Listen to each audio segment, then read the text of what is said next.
και τα σχετικά.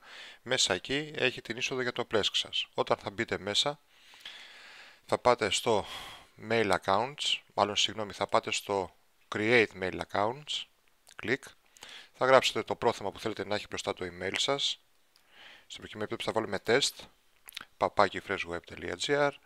Θα βάλουμε ένα password, το οποίο θα πρέπει να περιέχει και ένα γράμμα και το λιγότερο που είναι από χαρακτήρες μέχρι 5, μαζί με γράμματα και αριθμούς.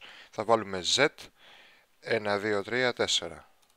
Z1234. Και πατάμε Next. Στη συνέχεια εδώ μας λέει να τσεκάρουμε αν θέλουμε να ελέγχετε τα email τα εισερχόμενα από antivirus. Πατάμε Only Coming Email. Πατάμε Next.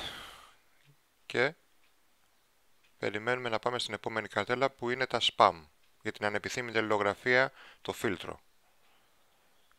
Λοιπόν, εδώ πέρα πατάμε Switch on Spam Assassin.